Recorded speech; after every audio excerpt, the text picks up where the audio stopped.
여러분 안녕하십니까. 고성국 TV입니다. 먼저 여러분과 인사부터 나누겠습니다. 안녕하세요. 단풍이 점점 물들어가는 좋은 아침입니다. 혹 시간 되시면 류여해와 홍준표에 대해 재미있는 이야기 해주십시오. 뭐 재미있는 얘기들이 고 박사님 말에는 버릴 것이 거의 없어요. 뛰어난 가수가 정확하게 노래하듯. 아이고 참 고맙습니다. 격찬을 해주셨는데 류여해와 홍준표에 대해서는 다음에 좀 한가할 때 혹시 시간이 나면 그때 하시죠. 안녕하세요. 오늘 별밤 하나요. 오늘 지난주에 목요일 날 해서 아마 오늘도 하나보다 이렇게 질문하시는데 이번 주부터는 다시 금요일 날 정상적으로 금요일 밤 10시, 그러니까 내일 밤 10시에 하겠습니다. 좋은 아침입니다. 늘 고드신 마음으로 알지 못하는 말씀 전해주심에 감사드립니다. 손상대 대표, 방송기대 대표. 손상대 대표가 일찌감치 저보다 먼저 오셔서 지금 방송 준비 중이십니다. 아유, 참 성실하시네요. 잠시만 좀 기다려 주십시오. 제가 오늘은 저한테 온 편지 하나를 먼저 읽어드리고 시작하겠습니다. 존경하는 고성국 박사님. 아침 저녁으로 느껴지는 싸늘한 창 공기가 더욱 제 마음을 아프게 합니다. 얼마나 노고가 많으십니까? 날로 구석구석 처절히 망해가는 나라를 보면서 처음엔 이게 뭐지? 왜 이러지? 이렇게 의아하던 느낌이 곧바로 두려움과 불안한 공포로 바뀌었습니다. 정치, 경제, 외교, 안보, 국방, 언론, 방송, 군, 사법부 이 모든 것이 장악된 작금 허울 좋은 낮은 단계 연방제, 사회주의, 전체주의를 넘어 공산주의 독재, 김정은의 먹잇감으로 던져지는 수순이 진행되고 있음에 울분을 넘어 숨 넘어갈 듯한 분통으로 이렇게 편지가 계속됩니다. 그러시면서 한 번도 경험해보지 못한 나라라고 하는 그 뻔뻔한 위선과 독선,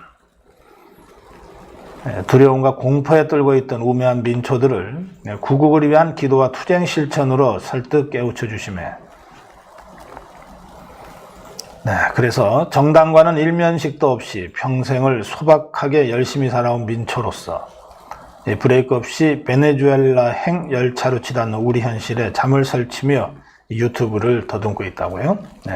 제 작은 성의가 님들의 위대한 구국 투쟁 사업 전선의 작은 빛과 소금이기를 부디 영육간 강건하심을 기원합니다 하시면서 동대문에 사는 강할머니라고 이렇게 보내셨습니다.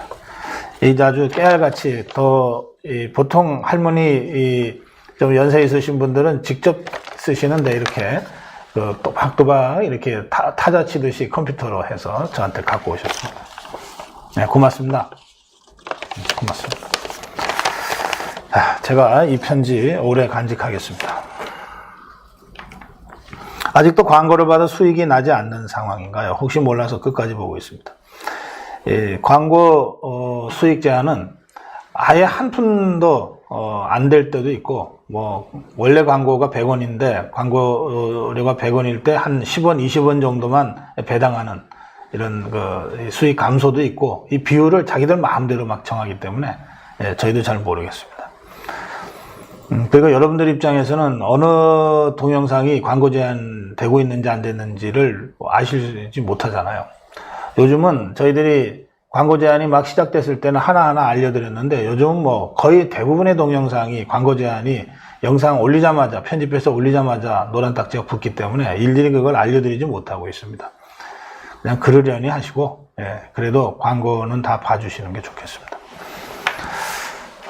여러분들 아침 인사 나누시면서 나라 살립시다, 또 기분 좋게 시작합시다 이런 많은 말씀들을 하시는데 저는 오늘 굉장히 화가 난 심정, 화가 난 상태로 지금 카메라 앞에 앉아 있습니다. 그대로 논평을 하다가 무슨 말을 할지 몰라서 제가 여러 번 지금 좀 마음을 좀 가라앉히고 왔습니다. 그래서 원래는 오늘 손상대 대표와 9시 반에 바로 시작하기로 했는데 제가 손상대 대표께 한 20분만 좀 기다려 주십시오. 이렇게 좀 양해를 구하고 제가 앉았습니다. 한국당이 정말 걱정입니다. 그리고 제가 한국당에 대해서 분노합니다.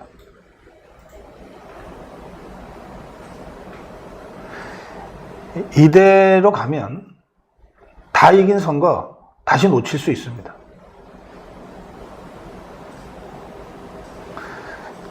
제가 오늘 좀 심각한 말씀을 드리겠는데요. 이 말씀은 1차로는 한국당 황교안 대표한테 드리는 말씀이고 2차로는 한국당 최고위원들한테 하는 얘기입니다. 그리고 한국당의 당원들과 자유파 국민들께 드리는 고언이라고 생각하고 들어주시면 좋겠습니다. 한국당이 총선 대비 1호 영입 인사로 박찬주 대장을 영입했다. 이런 보도가 어제 그저께부터 나기 시작했습니다. 사실상 결정됐다. 박찬주 대장도 불과 취소됐다는 연락을 받기 10여 분 전까지는 영입 1호로 어떻게 준비하면 좋겠다고 하는 당 실무자의 조언을 받고 있었다 그러니까 영입 보류가 아주 전격적으로 결정된 건 사실인 것 같습니다. 그런데 이 박찬주 대장 1호 영입이 급하게 제동이 걸려서 발표 보류로 이르게 된 과정을 보니까 선출직 최고위원 5명이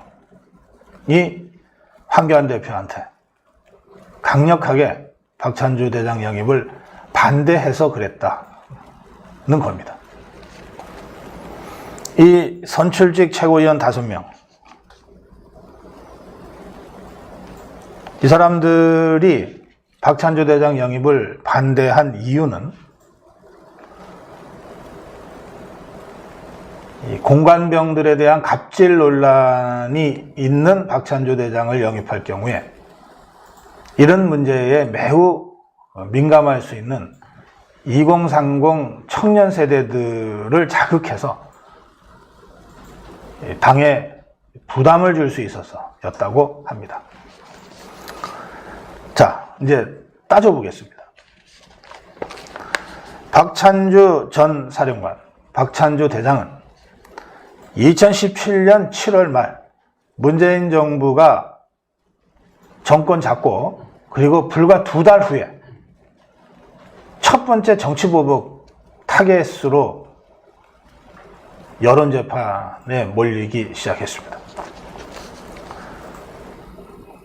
그런데 이때 이 문재인 좌파 정권과 좌파 언론들은 참으로 비겁하고 비열하게 이 박찬주 대장이 사령관 공간에 근무하는 병사, 공관병으로 근무하는 병사들을 비인격적, 비인간적으로 대했다고 하는 이른바 갑질 폭로를 통해서 여론 재판을 시작한 겁니다. 이 좌파 언론들이 이런 보도를 하자 문재인이 이걸 받아서 군내 갑질 문화를 뿌리 뽑아야 한다. 이러면서 강력한 수사를 지시했고 파문이 커졌습니다. 그래서 현직 사령관이었던 육군 대장 박찬주 결국 군복이 벗겨졌고 그리고 재판정에 서게 됐습니다. 그런데 이 박찬주 대장을 기소한 군 검찰은 애초에 여론재판이 시작됐던 갑질로 공관병들에 대한 갑질로 박찬주 대장을 기소한 것이 아닙니다. 갑질이 아니라 뇌물수수 혐의로 군 영창에 수감했고 그리고 2017년 10월에 기소를 했는데 국방부 검찰단은 문제가 됐던 7월 말부터 또 문재인의 강력한 지시가 있어서 수사가 됐던 8월부터 해서 10월 말까지 갑질과 관련돼서 샅샅이 뒤졌으나 아무것도 찾지를 못해서 국방부 검찰단 자체에서 갑질에 대한 직권남용 혐의를 무혐의 처분했습니다. 무슨 말이냐 하면 2달 이상 좌파 언론들이 떠들썩하게 세상을 시끄럽게 만들면서 갑질했다고 몰아붙인 그 대부분의 의혹은 사실이 아니었다라고 군 검찰의 수사 결과 밝혀졌다는 뜻입니다. 갑질한 게 없다는 거예요.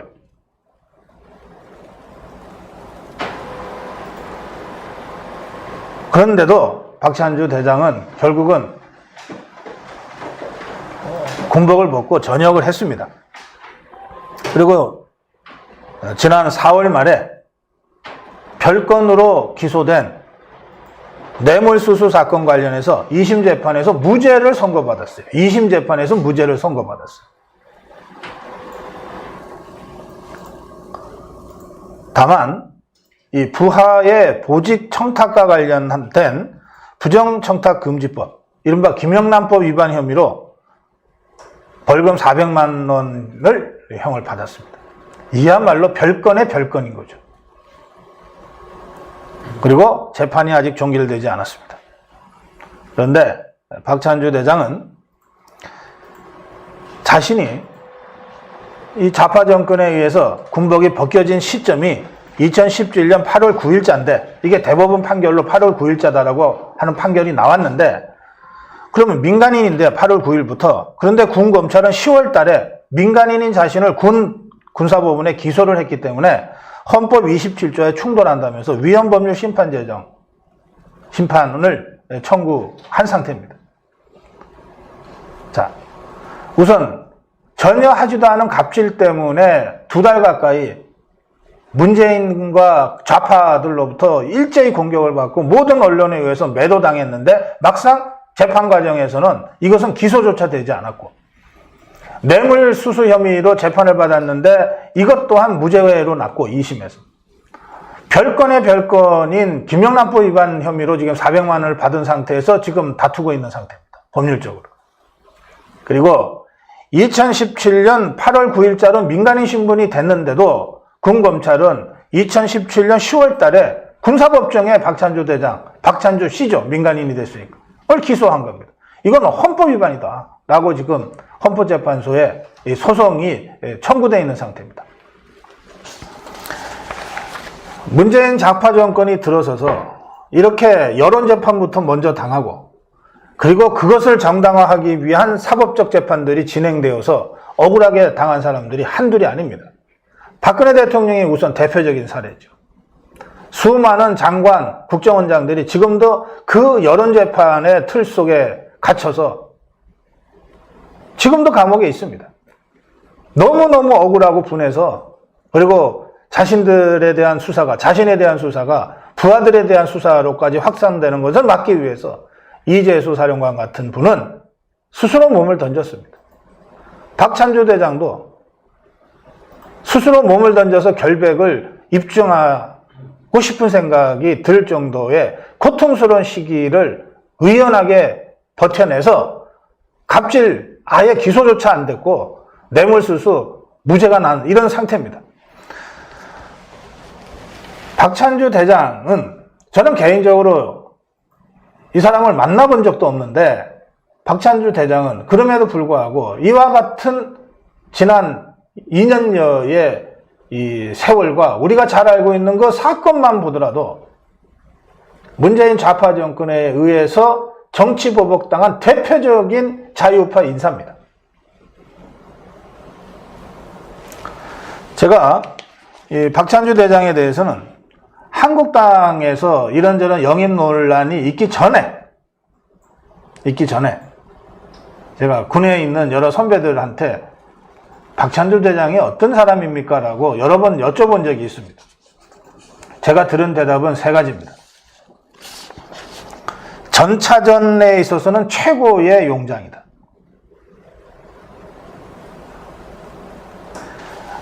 한국전에서 우리가 북한군이 앞세우고 밀고 내려온 전차 때문에 속수무책 3일 만에 서울을 내줬지 않습니까? 사락지대인 동부전선은 전차가 위력을 발휘하지 못하지만 판문점이 있는 서부전선과 철해삼각지대가 있는 철원, 화천 이 지역은 산악도 있지만 이 전차전이 이 위력을 떨치는 평야지대들이 있습니다. 이 동두천 라인, 의정부 라인, 파주 라인으로 서울로 향해서 물밀듯이 내려올 것이 분명합니다. 북한이 남침을 한다면 6.25 때의 전례에 따라서 그때 앞세울 것이 전차입니다. 그래서 우리가 파주로 가는 길목, 의정부로 가는 길목, 동두천으로 가는 길목 곳곳에 대전차 저지선들을 만들어 놓고 있었지 않습니까? 한국군의 방어 전략의 가장 중요한 전략적 부분도 또한 전차입니다. 이 전차전의 최고의 용장이 박찬주 대장이었다. 아마도 북한은 문재인이가 박찬주를 제거하는 것을 보면서 정말로 축하 잔치를 벌였을지도 모른다.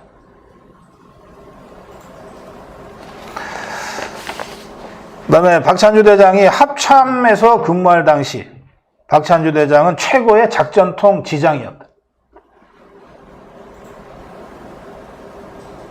제가 이렇게 말씀하시는 군 원로 선배들한테 그럼에도 불구하고 이 언론인의 까칠한 기질을 버리지 못하고 불쑥 이렇게 여쭤본 적이 있습니다.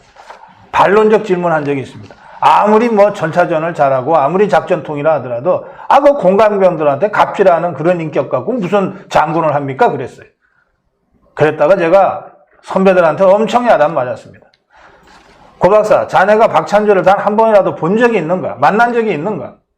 박찬주야말로 동료들이, 후배들이, 그리고 선배들이 인정하는 훌륭한 품성과 인격의 사람이에요. 내가 선배지만 내가 박찬주를 인간적으로 존경한다. 그런 의미에서 박찬주 대장은 참으로 덕을 갖춘 덕장이다. 제가 이런 얘기를 들었습니다. 그래서 어제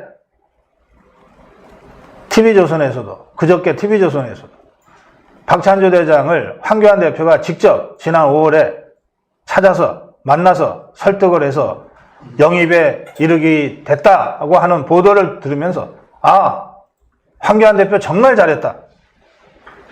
박찬주 대장이야말로 정치적으로 가장 상징성 있는 인물이다. 제가 그렇게 높게 평가했습니다. 근데 불과 하루 만에 이 박찬주 대장 영입이 지금 무의로 돌아가 버렸습니다. 그것도 최고위원 5명이 집단적으로 반대 뜻을 밝히고 그걸 언론에다가 흘리면서 황교안 대표를 압박한 결과라고 합니다. 이거 참을 수 없어서 제가 이 문제만큼은 직설해야 되겠다고 생각했습니다.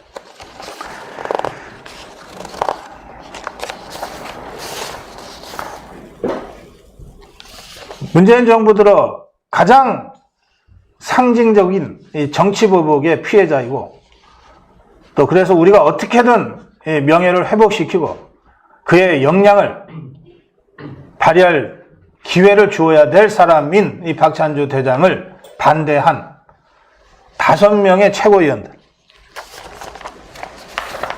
선출직 최고위원들 보겠습니다. 조경태, 이 사람 내내 민주당에 있다가 한국당에 와서 당의 사랑을 얼마나 많이 받고 있습니까? 제가 공개적으로 부산 지역에서 강연을 할 때도 영남, 부산, 울산, 경남, 대구, 경북이 전면적으로 공천혁명을 해야 되고 인적쇄신을 해야 되지만 그러나 조경태만은 살려야 된다. 왜? 민주당에서 평생 정치하던 사람이 한국당에 왔다는 그 사실 하나만으로도 조경태는 보호받아야 된다. 제가 그렇게까지 얘기했는데 조경태 최고위원 스스로 돌아보세요. 한국당에 와서 당의 사랑을 얼마나 큰 사랑을 받았습니까? 과연 그 사랑에 답하는 것이 바로 이런 것입니까? 정미경 최고위원. 이 사람 2017년 2월달 국회에서 2016년 12월 9일날 박근혜 대통령 탄핵 의결하고, 그리고 2017년 3월 10일날 헌법재판소에서 박근혜 대통령 탄핵 파면 결정한 그 긴박한 순간에 당을 탈당해서 바른정당에 가서 수원시 무지역구 당협위원장을 맡았던 사람입니다. 바른정당을 갔다가 2017년 11월이 돼서 슬그머니 당에 돌아와서 다시 한국당에 돌아와서 아무 일도 없었던 듯이 시침 뚝 떼고 있다가 지난번 최고위원 선거에 나가서 당선됐습니다. 이 사람이 박찬주 대장 자격 없다고 얘기할 자격이 있습니까, 여러분? 김술래 최고위원. 광주 관련해서 당에 얼마나 큰 부담을 줬습니까? 그런데 한국당은 이 김술래 최고위원을 어쨌든 보호하고 감쌌습니다. 온갖 욕 들어가면서 감쌌어요. 이렇게 당의 은혜를 받은 사람이 박찬주 대장 자격 없다고 얘기할 수 있어요? 박찬주 대장이 당에 부담 준다고, 영입하면 안 된다고 그렇게 주장할 자격이 있습니까?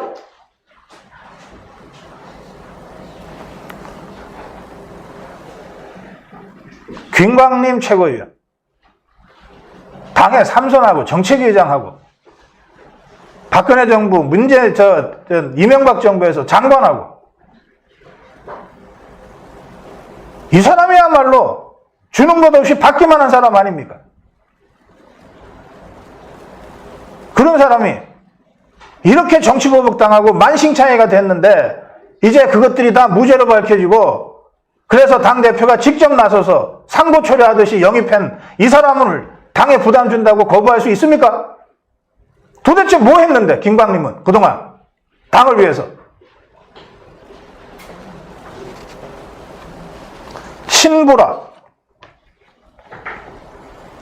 신보라는 비례대표 초선 의원. 페이스북에 이렇게 썼습니다. 2016년 이제 헌법 절차로서 대통령의 법률적 정치적 책임을 묻는 대통령 탄핵은 거스를 수 없는 흐름이 되었다. 현 시점에서 탄핵은 국정공백을 최소화할 수 있는 유일한 길이다. 청년 국회의원 신보라는 12월 9일 소신과 양심에 따라 박근혜 대통령 탄핵 소추안에 찬성 표결을 하겠다. 이랬던 사람이 다시 당원들의 용서를 받아서 청년 최고위원으로 최고위원이 됐는데, 그런데 박찬주 대장 같은 사람이 당에서 영입되면 2030 청년들이 등을 돌릴 거니까 안 된다라고 반대를 했다는데, 과연 신보라 최고위원, 당신은 그런 발언을 할 자격이 있다고 생각하세요? 이 5명의 선출직 최고위원이 집단적으로 황교안 대표에게 박찬주 대장 영입하면 당에 큰 부담이 되니 영입 반대다라고 했다고 합니다.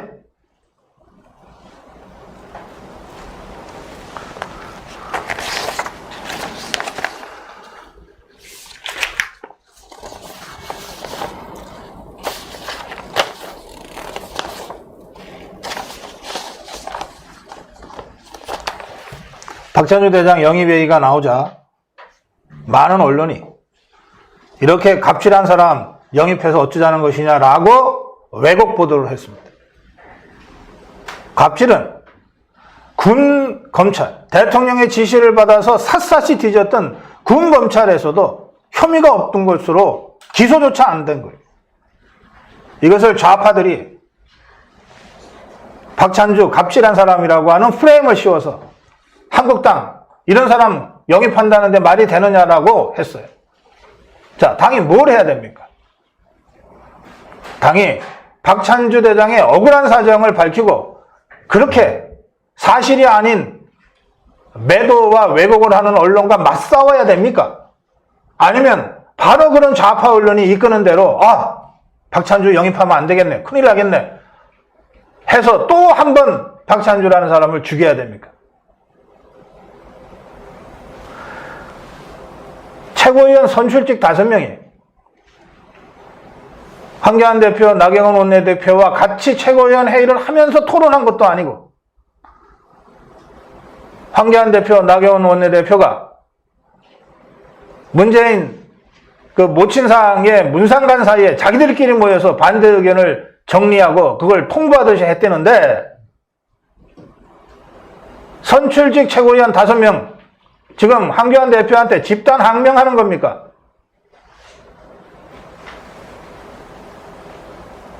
지금 한국당은 비상한 위기 상황을 맞아서 단일성 집단지도 체제를 운영하고 있습니다. 단일성 집단지도 체제, 당대표 따로 뽑고 선출직 최고위원들 따로 뽑아서 당대표와 최고위원의 위상을 달리하고 있는 거예요. 합의가 아니라 협의하라는 겁니다. 순수 집단지도 체제라면 1등한 사람도 최고위원 중에 대표에 불과하니 합의해서 처리하라는 정신이지만, 당대표 따로 뽑고 최고위원 따로 뽑는 것은 최고위원들의 의견을 존중하고 협의하되 중요 결정은 당대표가 해라라고 결정하고 있다는 거예요. 당대표가 직접 나서서 상고초려하면서 영입을 했는데, 그것도 가장 상징적인 사람을 영입을 했는데, 자격 없는 이 최고위원 5명이 그동안 받았던 당의 은혜와 보살핌에 완전히 반하고, 감히 집단항명과도 같은 이런 집단행동을 해서 박찬주를 한 번 더 죽입니까? 이게 제대로 된 정당입니까? 저는 그동안 한국당을 대안 없기 때문에 어쩔 수 없이 한국당 중심으로 가야 된다고 여러 수천 번을 얘기했습니다. 그러나 제가 오늘 이 한국당으로는 도저히 안 되겠다고 제가 분노합니다. 이런 자들에게 어떻게 내년 총선을 맡깁니까? 좌파 언론이 이끄는 대로 일희일비하고 정작 지켜야 될 자유우파의 핵심 가치는 지키지도 못하고, 문재인 좌파 정권에서 가장 고통받고 참담한 지경에 이르렀던 그 박찬주라는 사람을 한 번 더 죽이고 있잖아요.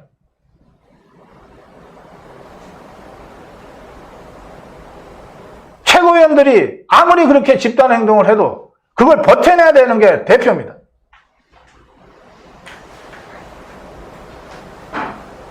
저는 어제 박찬주 대장의 영입 보류로 황교안 대표의 정치적 권위도 심각하게 무너졌다고 생각합니다. 이런 당을 어떻게 믿습니까?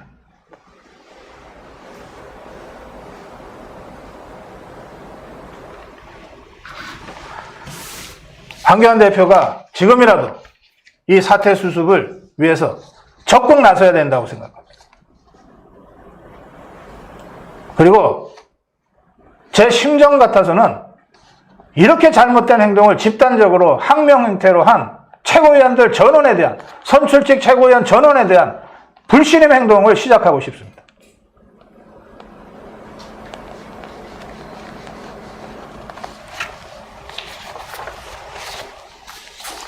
제가 더 심한 욕이 섞여져 나올 것 같아서 여러 번 찬물 마시면서 흥분 가라앉히고 제가 논평을 했습니다.